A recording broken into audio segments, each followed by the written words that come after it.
Welcome to another edition or installment of the Payments Geek Roundtable. We're always proud here at Modo to talk about ourselves as payments geeks. We love connecting with payments geeks like yourselves here in the audience, and of course our dear friend who's joined us today, Marty Williams from Chargeback Gurus. And quite honestly, in an environment like this, when there's so much going on in our economy and our country and really on a global basis, you really want to make sure you got the best possible insights that you can when it comes to payments and all the cool stuff that's going on in payments, because payments are just trucking along one of the more steady parts of this really complicated world that we're living in. So we have Marty Williams here today. As I mentioned, he's from Chargeback Gurus. And he's going to today explain to us, I think, how to win chargebacks. I think we're going to hear a lot about winning today. We're going to hear a lot about chargebacks. We're going to hear a lot about strategy.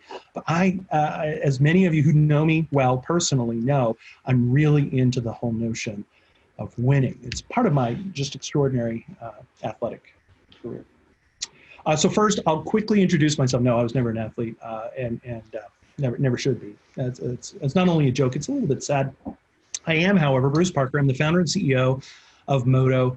We're a payments orchestration platform in the cloud, and we serve folks that have really complicated payments problems. So those tend to be larger organizations. But that's enough about us. Marty, we'd love to hear a little bit about your background, what makes you a payments geek, and maybe a bit on this sartorial resplendence I'm getting. A little bit of how you're decked out today, because it's impressive to me.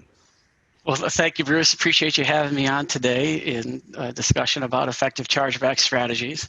Yes, I'm a business development person at Chargeback Gurus, and Chargeback Gurus provides comprehensive chargeback management services to merchants and acquiring banks, essentially around revenue recovery, chargeback prevention, consulting, things like that. And for me, what qualifies me as a payments geek, I think, is the fact that I've got this wonderful. Oh, wow. I love the pan with the camera. It's like you're a cameraman, you're a payments geek, you're wearing rocking the polo shirt. Good net. That's right. Well, for me, payments started back in the early internet days, in the late 90s, the internet boom. I played a role in a company named Buy.com and their growth to, $1 billion in sales, in the late 90s, which is quite a bit at that, time. And then certainly with Verizon and Verizon Wireless, just under 10 years there, and involved in payments as well, and now with Chargeback Gurus. But really, over that 20 plus years, there's a couple of things that just haven't changed. One of those is the importance of having a good process and a good customer journey as it relates to payments, because those affect, from a chargeback perspective, those really do affect your chargebacks. You need to have a great customer journey, and you have to have a good payments process in order to lower your exposure to chargebacks, essentially. That's number one. Number two is, the ever-changing rules and regulations around payments. Those are changing constantly. I think we've had more changes in the last 5 years than we've had in the previous 50. So, it's more important than ever, really, to have a good handle on how you're dealing with payments and how you're dealing with chargebacks. I mean, these are, getting more and more complicated seemingly by the month. Interesting. All right. Well, so that, I think, brings us really nicely into the next set of questions I've got for you. In our line of work, we see a lot of different payment services. We help people kind of figure out how they're going to connect to different processors and fraud partners, acquirers. And you know what? Chargeback actually comes up a lot, particularly when people are thinking about, well, how do I run my business kind of distinct from who I might be using for various kinds of payment services. And so, it's, I guess, how we first started getting to know each other is clients asking, prospects asking, well, who do you know in the chargeback and dispute resolution arena? So, it comes up a lot. And I know that the folks here who's joined us, so thank you for those of you who are joining us. I saw there was a thing about sound, but it looks like that may have gotten resolved. So just send us a note in chat if there's still some issues about sound. But Marty, you and I are friends, so I think you're going to be okay, and you're dressed appropriately for what I'm about to ask you. When I hear, and maybe some of the folks who are attendees are going to be in the same boat, when I hear the word chargeback, I die a little inside. Just a little. I know that's your business. I know it's your focus. And sometimes people say the same thing to me about just payments and being a payments geek and whatever, and I get very animated and try to talk them out of that. But why should we delve into this? Like, why isn't this something to just kind of, like we're not ducking out of this. We need to address it. But quite honestly, could you just start off with the why? Like, what is it about chargebacks that's really important? What elevates it beyond just the sort of icky part of payments that we prefer not to think about? Yeah, good question. It used to be that merchants could write chargebacks off as a cost of doing business. And that's really no longer the case.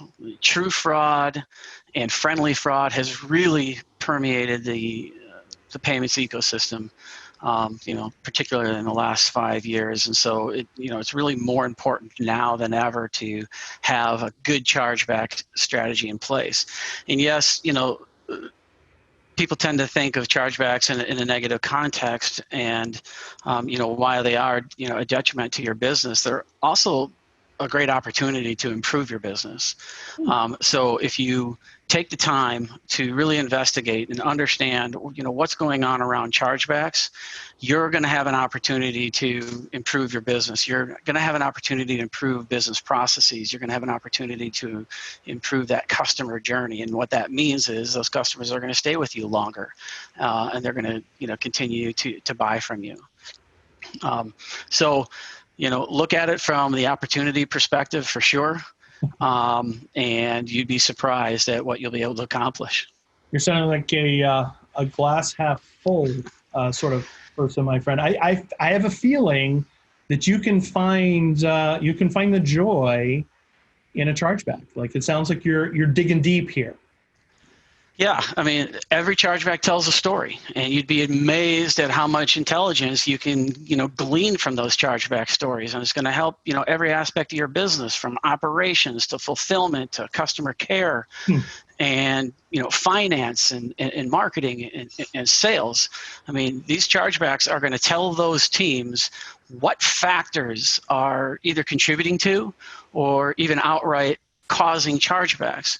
Now, when I was at Verizon Wireless, one of the key performance indicators for us was Net Promoter Score. Really important. Dr. Fred Reichelt. Yes. Yeah. The man. It remains to be, a great performance indicator, not only for Verizon, but for, many organizations, enterprise organizations. I think that's why everybody keeps asking me about my friends. Would I talk to my friends about this car dealer? Would I talk to my friends about that particular cup of coffee? Speaking of it, I'm going to have a sip. But yes. Okay. NPS. Yeah, exactly. Well, the information that you can get from chargebacks is every bit as important and valuable as NPS or Net Promoter Score. And so if that gives you a little bit of an idea of, what you can do with chargeback data and analytics, that says a lot. And we can leave my friends out of it. That's kind of cool. I like that. All right. So I will grant you made chargebacks sound more interesting, quite honestly. And maybe it's just because of the payments geeky thing. I kind of was maybe susceptible to your charms here. But why don't you just go ahead? Okay, if that's the carrot, if you can learn a lot about your business, you get some insights, don't have to ask everybody about their friends. What is the downside? Let's say I'm back in my, you threw me off, you lost me at the word chargeback. What do I stand to lose? What's really out there that's going to mess with me? Okay, yeah. So there's many impacts to your business. The most obvious is revenue loss. A chargeback comes in, it's automatically deducted, from your account, and you have to figure out, whether or not you want to deal with that. But so I'm going to point out that I even knew that one. That one, I had that one all figured out all by myself. Yep, yep. The next one would be costs. There's lots of studies out there, essentially saying that a chargeback costs a merchant anywhere between 2 and 2.5 times the original transaction value. So whether you're a digital subscription provider or a physical goods provider, it's going to range in that 2 to 2.5 times. So the costs are pretty high. Another, and again, this goes to what I was just talking about, and I think really, really important is brand reputation. Your brand is at stake here. And you can actually, break that into 2 buckets. You've got your brand reputation with your customer. And so if your business processes and your customer journey are causing them to call their bank and request a refund, that certainly is a hit on your reputation. But there's also a reputation hit from the issuer side. We know that if a merchant isn't responding to chargebacks or isn't responding to retrieval requests, it takes a hit from the issuing side, and that can affect things like decline rates. If you're not responding to those appropriately. So brand reputation is very, very important. And it's interesting about that. That's kind of like the rating systems through a lot of the marketplaces. You start getting lower ratings, and not only do people know that, but I think that's a really interesting point that your level of authorizations, like just how you get in the front door of the payments ecosystem from a card perspective anyways, can get closed a little bit because people are watching that and kind of keeping track of that. That's like your back a little bit like Dr. Reicheld might like it. It's your reputational score, right? I guess it's giving some people a way to represent the goods versus bads, the Yelp review or something like that. But it's got teeth. It sounds like it's actually affecting every next transaction. Yeah, certainly, and like you said, every next transaction. So it hits subscription merchants a little bit harder than other merchants, but yeah, definitely has an effect.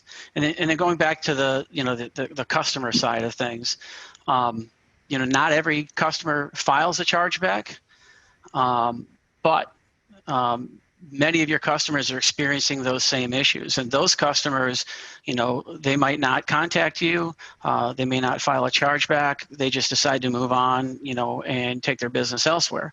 Yeah. And so again, studying and really understanding what's the underlying factors that are contributing to your chargebacks, and then doing something about it, that's obviously going to affect your overall customer satisfaction across the board. Really, really important. And then there's other impacts. Processor fees, reserve levels, are affected by chargeback rates.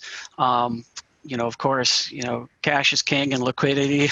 Well, we've heard a couple of stories. I won't name names, but everybody's been watching as some of the folks that serve, particularly the smaller and hardest hit businesses in this latest crisis. Although we have a rule here at the Payments Geek Roundtable to not talk about COVID, but I break it every time. It's sort of exciting for me to break the rules. But anyways, those reserves kind of snuck up on people over the last several months because several different small to medium-sized business-oriented entities decided to expand them. And I think it was a big surprise to people that A, they could, B, that could be super meaningful. And precisely to your point, it has an immediate impact on cash flow. I mean, it can be devastating, especially crisis. And it's not over. We're doing another webinar, I think it's next week, about the impacts of COVID-19. But with 100% certainty, acquiring banks have started increasing their reserves. They've seen an influx of chargebacks coming in. Issuing banks don't have the resources right now to handle all of the chargeback requests that are coming in. So they're documenting them, but they haven't even submitted them yet. So merchants, need to prepare. There's more chargebacks coming for transactions that, happened months ago. But you just haven't seen it, come across the board yet because the issuing banks just don't have the resources to handle the influx. As that reminds me of a story about the latest Netflix show that I was watching, which of course everybody's binging Netflix all the time now, which I'll tell you in a moment. I do want to remind the attendees, before I regale you with something that will truly be fascinating, I'm sure you're hanging on the edges of your seats, virtually speaking, you can ask questions. So just hit us with questions. There's a question button or a chat button or something. I know that's floating around out there somewhere. I'm on this side, so I have a slightly different layout on my control stuff. But anyways, if you have a question, fire them in. You can ask the expert here. I may just throw some random stuff out there. And really, you're protecting yourselves from wherever it is I may wander to mentally and emotionally. But anyways, I'm just thinking of, you were describing these chargebacks and they're coming. We were watching this show, Magnetic, if you wanted to know the name. But anyways, they were talking a lot about that place near Portugal, right off the coast, where they have the largest waves in the world. And that's exactly one of the surfers was talking about having lost control, was in the water, and just looking up and seeing this 80-foot wave towering over them. And I just got that mental image when you were talking about, okay, it's out there, it's out at sea, but there's this big wave of chargebacks that really, some people in the equation might know. Like if you're a little further out, like an issuer, and you got more direct access to the cardholder, you probably know, hey, this thing's happening, it's for reals. But if you're a little closer to the metal on the merchant side, you may not actually be fully aware that this stuff's coming. You started that whole commentary off with, you're 100% certain. That always perks my ears up. Okay. Somebody's 100% certain about that. That means they have information. They may not be prepared to share it, but you are 100% certain, sir. So I think we should all prepare for that wave, and maybe watch that show if you want to just kind of chill out and Netflix. Well, yeah. So we know it's coming. I wouldn't say that it's going to be an 80-foot wave. They're trying to manage it, so that it's coming in smaller increments, but rest assured, there's more chargebacks, coming your way that have been logged that you just haven't received them yet. Yep. Okay. So you can see, there's a lot of impacts, revolved around, how you approach your chargebacks. So let's talk about, what do you do about all this, right? So we've kind of painted the picture as to what the upside is. We painted a little picture about what's maybe on the spookier side of things. I think what everybody joined this webinar, I'm going to speak for them mostly because they're all on mute and they can't actually interrupt me. But I'm going to speak for everybody on this webinar and say what everybody wants to know, Marty, from you right now is, how do you win? How do you win? We want to know, how do you win chargebacks? Everything we want to know, and the whole reason we joined, the whole reason I'm here is to understand how to win. Winning is everything, right? We're here in Dallas, home of Jerry Jones and the Cowboys, winning. Well, not always, but anyways, let's move on from sports references. I already touched on that. That's not really my area. Tell us about winning. Tell us about winning, Marty. We want to know. Either that or you're a good friend of Charlie's. Well, so let me take a step back here.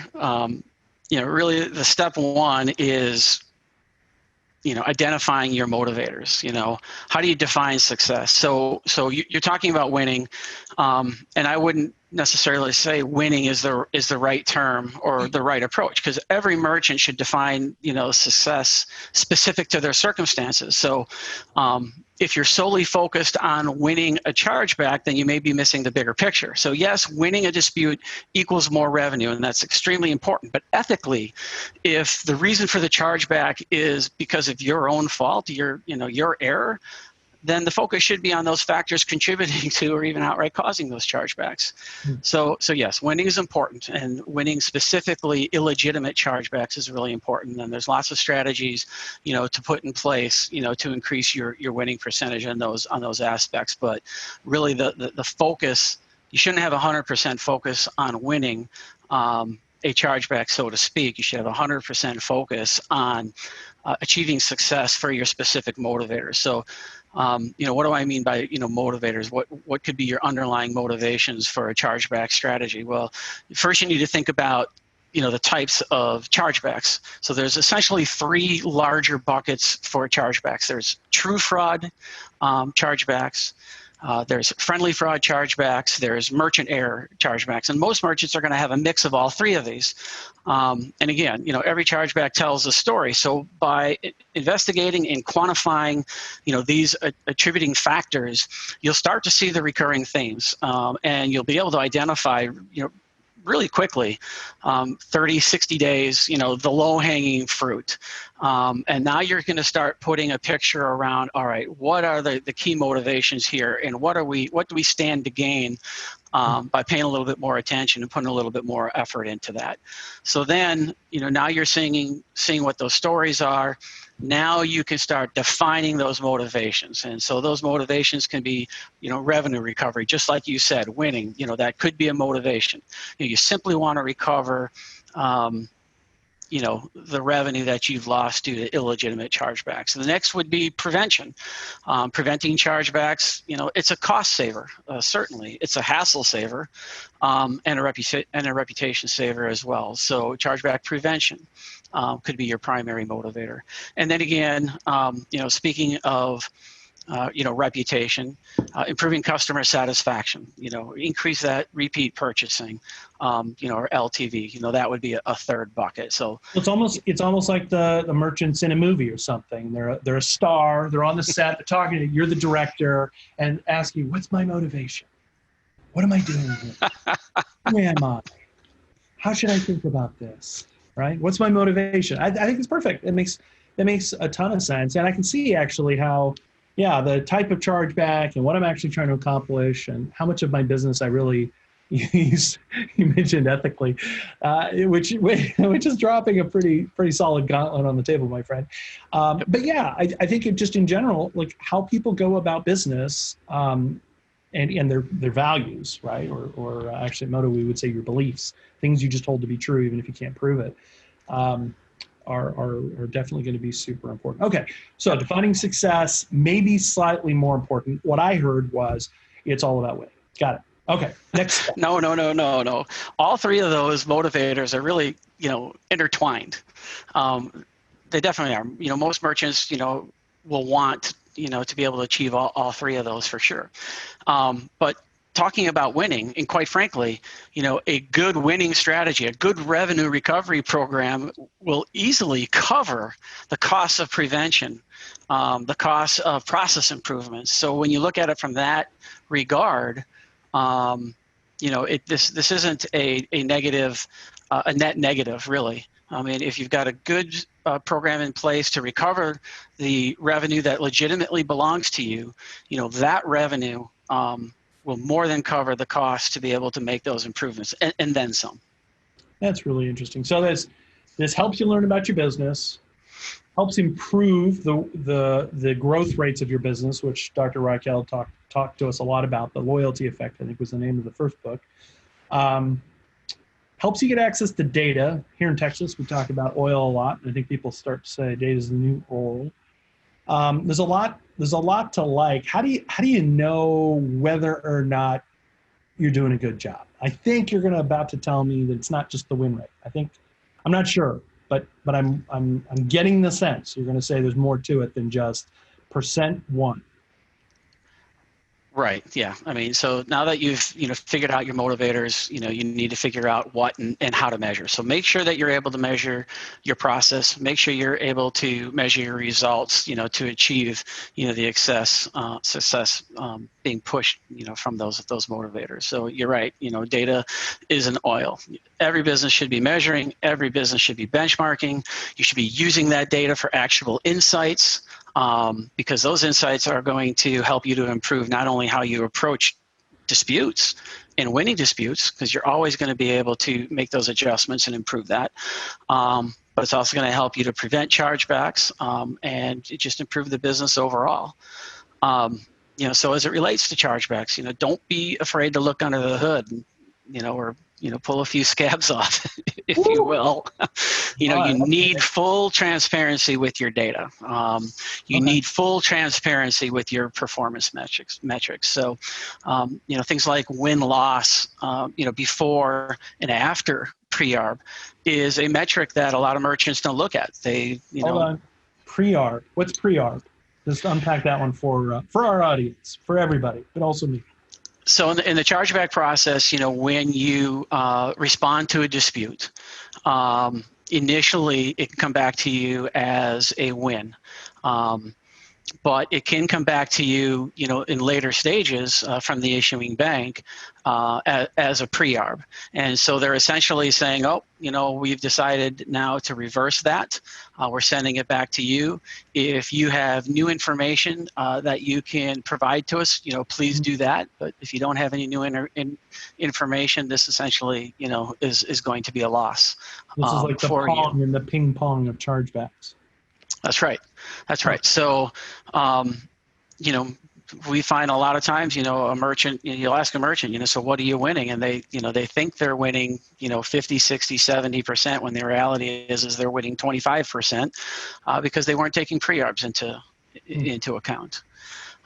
So, really digging deep and looking under the hood at metrics, like that. And that's specific to, to winning chargebacks, but there's, other metrics that you want to look at.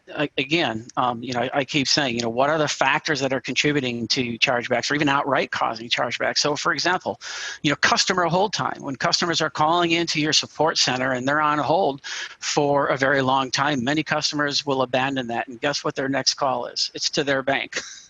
They had the thought of trying to work it out with you, but they were a little impatient and they, moved on.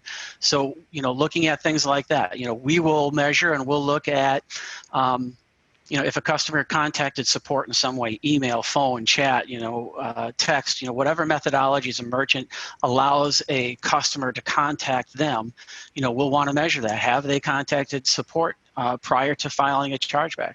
It's a great indicator. Really good merchants who really care about, customer satisfaction are going to have that in the low, single digits. And, that's going to, fluctuate, depending on what industry you're in and what your business model and such. But another, key indicator to be looking at. So again, make sure you're looking at all of these different things, measuring them, and finding out what you can do to, to improve that customer journey. Customer communications, or lack of customer communications. How often, and do you communicate with your customer to let them know about this upcoming charge that that's coming? When they've called and you've actually agreed to give them a refund, how often are you following up with them to remind them that the refund is coming? It may not be on their credit card statement yet because it takes a few days, maybe up to 7-10 days. If they don't hear from you, they're getting impatient and they think that you've lied to them, that they're not going to get their refund. And so they'll call the bank and now essentially have an opportunity to double dip because you in fact did refund them. They just haven't seen it yet. And now they're getting a refund. Yeah, from it makes the bank total as sense. well. I hadn't heard of that before, but that makes total sense. Just given the timing and the way the networks communicate that sort of thing, I can totally see how that might happen. Yeah, ultimately you want information, right? Information on those factors that are contributing, and the correlation between chargebacks and customer satisfaction is huge. I can't emphasize that enough. Again, not every customer who has a bad experience will file a chargeback, but again, those who do are going to give you a wealth of information. Yeah. All right. You get a chargeback for reason A, I guarantee you've got 3 or 4 more customers that had experienced that exact same issue. And you'll be able to learn what those issues are and make those appropriate fixes. It's interesting. Back to my Netflix experiences, because those are obviously just positive and very informative to the entire attendee group. So I see the group's growing, and thank you for joining us. Even a little bit late, it's awesome. You picked up another Netflix story for me. When there's one show about restaurants, one of the very first things they do is look at the negative reviews. And I just think it's interesting. The positive reviews kind of don't tell you a whole lot, right? It's sort of like, oh, they had a great time. Why did they have a great time? Well, maybe, they were on a first date, or maybe, they were out with friends. There could be a zillion reasons besides the restaurant that they had a great time. And there certainly could be other external factors behind having a bad time. But a chargeback is really interesting. Something went wrong, and it's possible that what went wrong is fraud, so we can just take all that off the table. If it's not fraud, and you definitely want to find that and pursue that, it's something your business probably wants to know. In fact, maybe desperately, urgently needs to know. So I think that's really, really interesting. Okay, so we've figured out that this is important. We've defined success, which of course we all agreed was winning. We're measuring success purely in terms of that win rate, which we love. And now we're on to, well, how do we go about this? I mean, those were all great things, but I quite honestly, it could be a little overwhelming. It was a little overwhelming to me, and I kind of knew what you were going to say. How in the world do you just get going on winning chargebacks, on having a winning strategy for chargebacks? A little less. Yeah. So, essentially you're going to need to make a decision.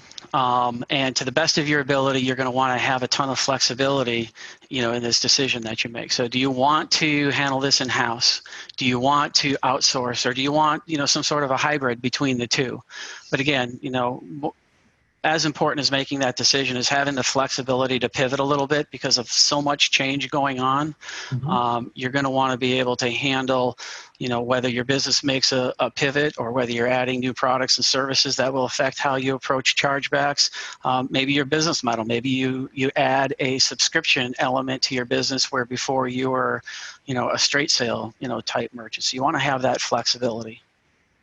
Interesting. Yeah, flexibility obviously is a watchword today with everything going on. Again, we're not talking about COVID, just by rule, by tradition, by very, very important tradition. But yeah, I think just being able to roll with the punches is obviously super, super important to folks. Yeah, we're hearing that a lot, and rightfully so. There's so much that can change, and I can guarantee you it's going to change for most businesses. So, when I say flexibility, I'm talking about, effective chargeback management, of course. And so, what does that mean or what does that look like? You need the flexibility to execute the work, with or without integration. Integrating, with the CRM or your ERP. Flexibility with, let's go back to you and your obsession with winning. Just assembling dispute packages and filing them, is not enough. Are there special actions needed within your CRM, when you get a chargeback received? Maybe special notes need to be entered, with that customer or with your finance team on how they're recognizing that or accounting for that and reconciling, statements.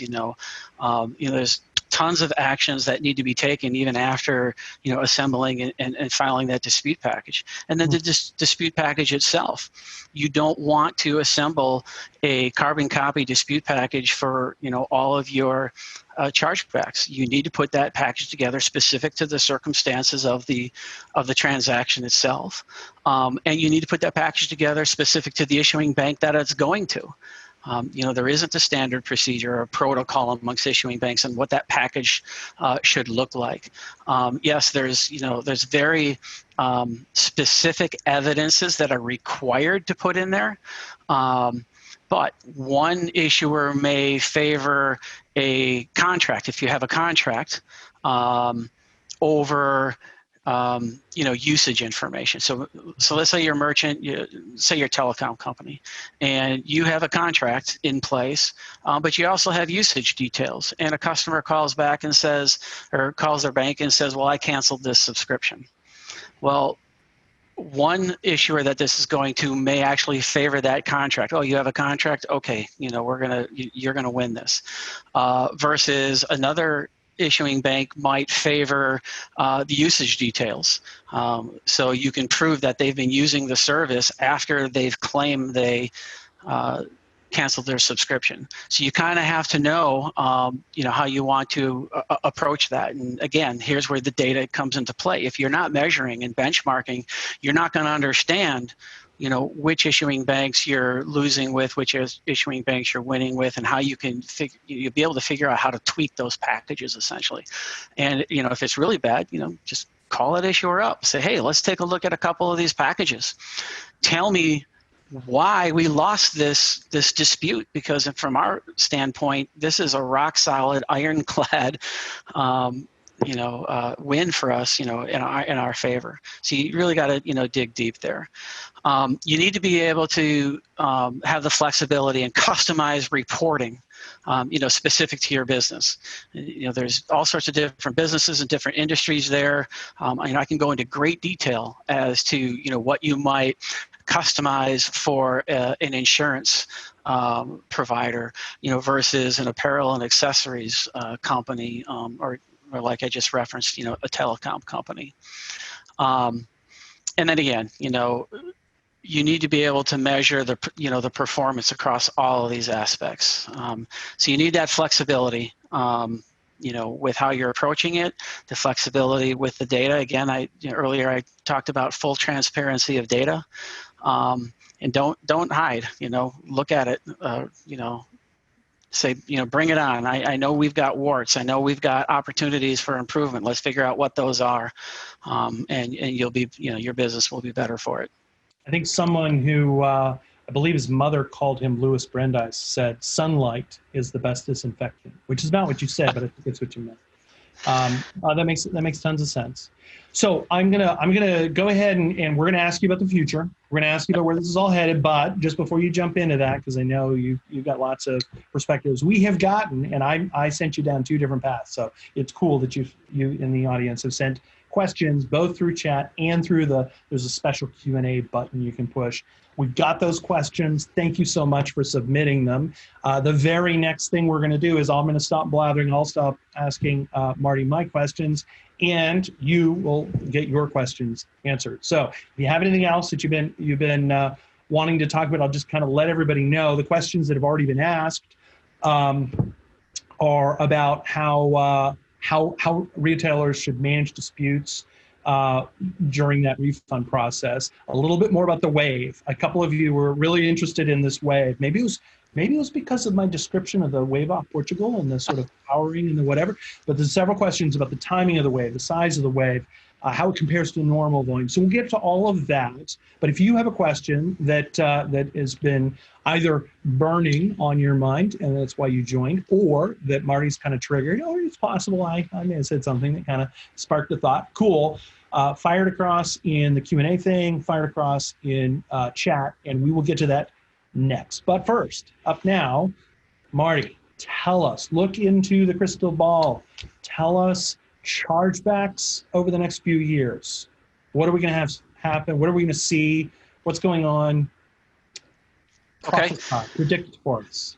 Yeah, so there's big changes coming, and we're actually seeing the beginnings of a couple of things here that are going to be big and very important and powerful for all merchants across the board. So one example is VMPI, which stands for Visa's Merchant Purchase Inquiry Program. So this is a program launched by Visa. We helped them beta test it last year. Great results. The solution was developed specifically to reduce friendly fraud for all of the stakeholders here. So the issuers, the acquiring banks, and the merchant. And it's had some really good success. So in our beta testing and with our current customer sets right now that are using it, we're seeing a 54% deflection rate. So what that means is, and how this program works, is at the time the cardholder calls their issuing bank asking for a refund, for whatever reason, essentially, the issuing bank can request from the merchant in real time while that cardholder is still on the phone with them, send me some more information about this transaction. What can you tell me about this transaction so we can talk it over with the cardholder? And this is great. So you're sending back information like when the purchase was made, what they purchased, if they used the service, what the terms and conditions were, all sorts of data like that back to them. And so now both the cardholder can be a little bit more educated. If maybe they didn't truly recognize that transaction, they can say, oh yeah, okay, now I remember, I know what that is. No need, for a refund. Or, if they're trying to pull a fast one, essentially, and trying to, get something for free, they can think twice about, okay, my bank knows a little bit more about this transaction than I thought they did. Do I want to continue with this charade? But more importantly, or as importantly, the issuing bank now has more information that they can make an educated decision as to whether they want to honor the cardholder's request for a refund or deny the request for a refund. And again, it's had great results. Now, not all issuing banks are participating yet, but we're expecting, that we're going to get faster and faster and more participation from those issuing banks. So we're really excited about that program. Visa has expanded on that. They acquired a company called Verify. Verify has a program called Order Insight. So now Visa is expanding on VMPI with Order Insight. So it's very, very exciting that, they've seen the results. They know this is going to work, and so they've increased it. MasterCard has launched Mastercom and is launching additional services around Mastercom. They also made an acquisition in Ethica. Ethica has a service called Eliminator. Again, very much very powerful. Yeah, yeah. With sci-fi. I almost expect Arnold Schwarzenegger to be involved.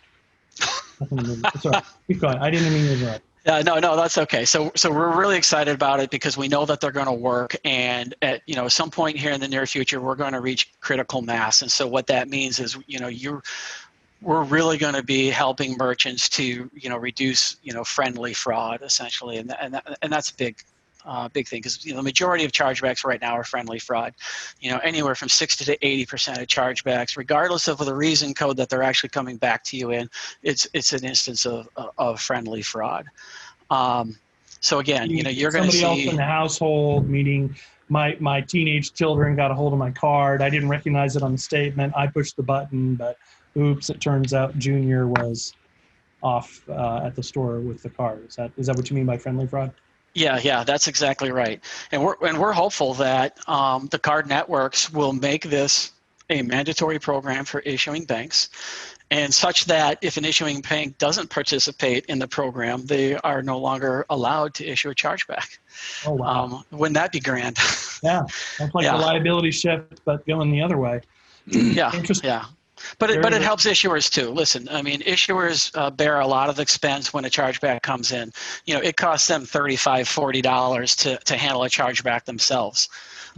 So this helps them. So we're confident that they're going to get on board with this. They're seeing good results as well. So that's one of the changes coming down the pipe. And just because not all issuers are participating, it doesn't mean merchants shouldn't get on board now. You can get very, very meaningful results today in participating in this. So so don't wait. The next big change that we're going to see and starting to see now is really the aggregation of all of these services and types of services under one platform. So very much, Bruce, like Modo aggregates, payments orchestration and makes it easy for merchants to have one integration. They integrate with you. You're handling all of the heavy lifting and the integrations, across the board behind the scenes with those payments. Same thing with chargebacks. You've got all of these great tools, all of these great technologies available to help manage chargebacks and to successfully approach those chargebacks. And so you're seeing, this aggregation, on one platform. So one platform for managing chargebacks, one platform for pulling all of your chargeback data in so that you can have all of the analytics and the reporting right there under one platform. So things like that are going to be really important for merchants to be able to utilize. The costs of managing your chargebacks certainly are coming down, and the benefits from looking really closely at your chargebacks and the underlying root causes are going to be really, really helpful. Fascinating. All right, Q&A time. It's enough from me in terms of directing the conversation. You guys have asked some great questions here. We have a handful. I think we have plenty of time to get to these. But we just need to spend a couple minutes on each of them. And as I mentioned before, and fire away if you've got other ones. Great. People are sending them in now. Perfect. Couple of questions about the wave. The wave, you said 100% certainty. You're seeing chargebacks. They're stacking up on the issuer side of the network. People want to know, what does that even really mean? So first question, what's the timeline on the wave? When do you think the wave comes to shore? When does it hit actually, if you're thinking about Nazare and Portugal, there's a lighthouse on a big rock. So when does that wave come to the lighthouse and we know, okay, they're here? Is it 60 days? Is it 90 days? When is it? Well, so I wish I could answer that question. I don't know the answer exactly myself, but I'm pretty confident it's not going to be the 80-foot wave. What you're going to be getting is tranches of chargebacks for transactions, that occurred, months in the past, even as far back as December of 2019. There's still chargebacks that we know are in the system, but the merchant hasn't seen them yet.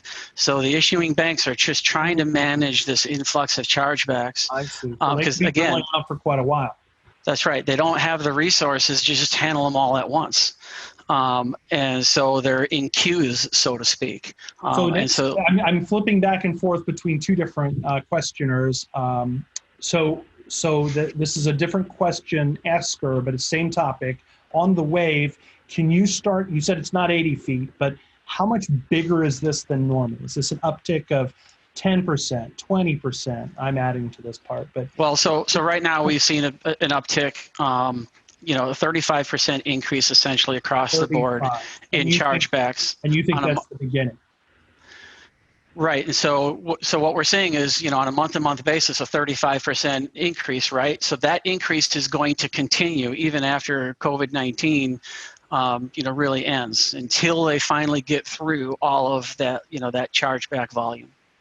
Interesting. Okay. Now I'm back to the original questioner, and she asks, do you think basically the card brands are going to have any leniency? Are they going to extend the windows for the dispute process given this wave that's coming through, or is the expectation now merchants need to stick to the timelines as per usual? Are you getting any sense on the network side? Is there any recognition within Visa, MasterCard, et cetera, American Express, Discover, I'm not trying to leave anybody out,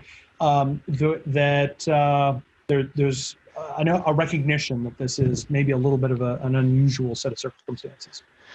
Yeah, I don't know. Actually, one of our audience members said American Express has actually already extended timelines to respond. So this may in fact be already happening. Yeah. So, and I don't know if there's going to be a further widening of that extension. I certainly haven't heard anything about a widening of what's already been put in place. I have heard that maybe instead of issuing chargebacks, you'll see a lot more retrieval requests, which will give the issuing banks an opportunity to get additional information, more information before actually filing a chargeback.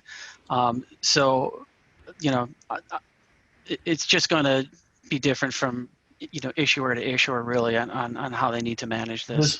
This just in, one of our audience members who mentioned the Amex time extension just said to us that that's going to halt shortly, but it's been going on since April. So it sounds like there may be things going on the bank side, things going on the network side, and merchants just need to brace for impact in some respects.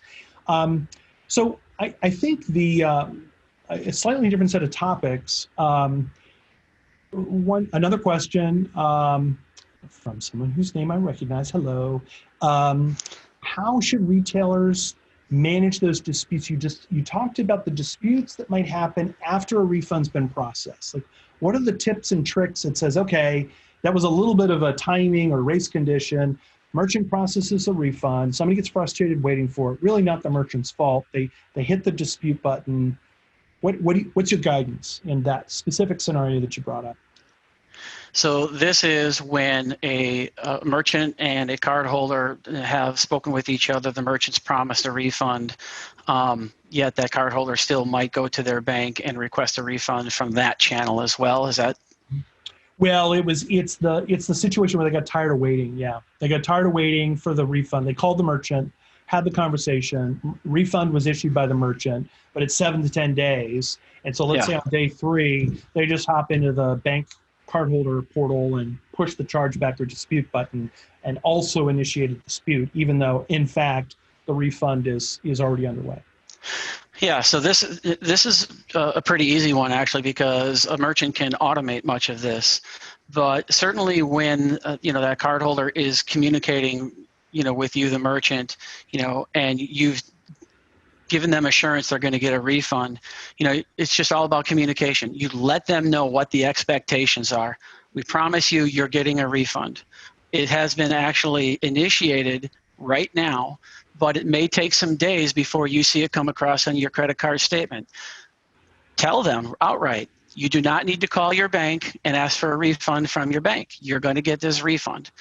So you give them those assurances and those expectations. And then you follow it up with an email, and you can automate that. You say, just want to remind you, your refund has been queued up. It has been set up. You may not see it on your credit card statement, but it is coming. And you can send, one email a day reminding them. Communication is key here. The minute that the cardholder or the customer, doesn't think you're communicating with them, and you're reminding them and setting up those expectations appropriately, that's when they make the call to the bank. Got it.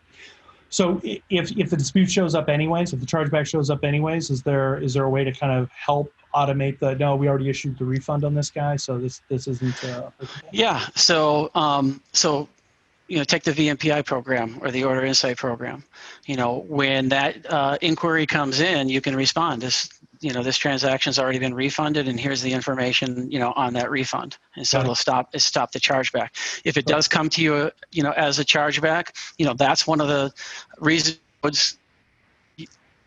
or one of the things that you can automate, pretty easily, because that's not a hard package put together. It's cut and dry. We've already refunded this transaction. Here's the proof of that refund, and then, you should win it. Now, you're going to win, more than 90%, but you'd be surprised.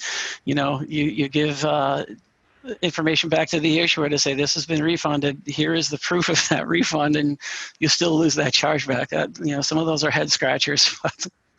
All right, so I think this is a refinement of the same subject, and then we're going to move on to a different subject because we've got one more question, one more topic to cover from the audience. But if the disputes are in queue with the issuing banks and haven't yet shown up, so this is that situation where the refund's been issued, the dispute is now sitting on the issuing side, will the cardholder have to wait until the case goes out if they push that button before the credit's issued? So I think it's like a timing on what's going to happen on the cardholder side between the refund and the dispute, and like if you've got all these different things going on simultaneously, what does it look like from the cardholder's perspective? Yes, I'm pretty sure that the way that's being handled is the bank is giving that cardholder their temporary credit, at the time of the chargeback being requested or the refund being requested, but it hasn't necessarily been taken from the merchant yet.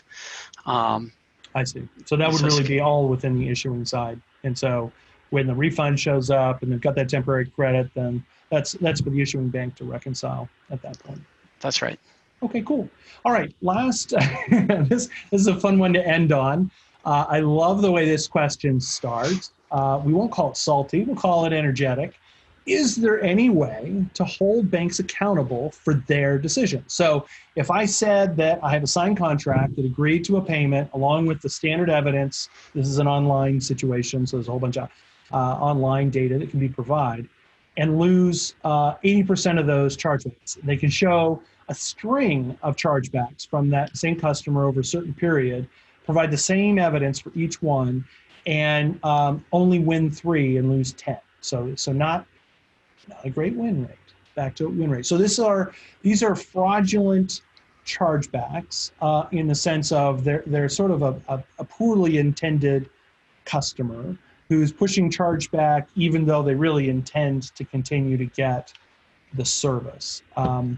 What is so the end of that question is, what am I missing? What's the path through this kind of sticky thicket? Wicked. Yeah, so certainly, if that's a recurring charge and there's been 10 monthly transactions, for example, there are some tips and tricks on how to put those packages together. So, for example, starting with the oldest transaction that's coming back as a chargeback, should reference that first transaction and the second transaction and the third and so on, right?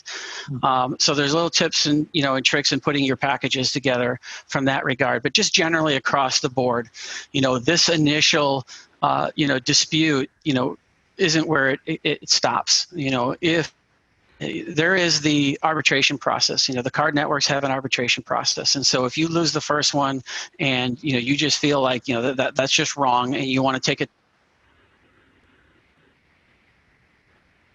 to arbitration, they've changed the arbitration rules to take it to arbitration, but now that's been changed. The losing party will pay that arbitration fee, and those fees differ a little bit, but essentially just assume $500, which is hefty. But one of the reasons you may want to, take a few of these to arbitration, particularly if you're paying attention to the data and you've identified a problematic issuing bank, one way to get the message, that's going to cost them money to represent themselves. And the organization that makes the final decision there is the card network themselves. So it's truly an unbiased, third-party decision there. And so those issuing banks will wake up. They're like, okay, this merchant isn't going to lay down, and we need to, think twice a little bit about how we want to handle, a request, a chargeback request. And then after, go ahead. Sorry. I was going to say another thing. If you're talking about really large transactions, the chargeback process isn't the end all be all either. You still have, civil means, court essentially to, recover those funds, or collections. So, when you lose a chargeback, it's not the end essentially. It's the end in the card network ecosystem, but it's not the end in what your recourse can be to recover your lost revenue or to send a message, to a repeat offender. Well, sir, excellent information. For myself, I'll speak again on behalf of the audience, mostly because we have them all on mute and they can't speak for themselves. Really appreciate your time today. Really appreciate all the insights you've given us about how to have a winning chargeback strategy. Thank you, Bruce. I appreciate you having me here on this roundtable. All right. Thanks, everybody. Tune in next time. We'll have even more exciting payments geekiness to share with you. Great to see your names. And we'll talk to you as soon as possible. Feel free to reach out to either one of us and be delighted to take some of your additional thoughts or questions over time. Take care. Be safe out there.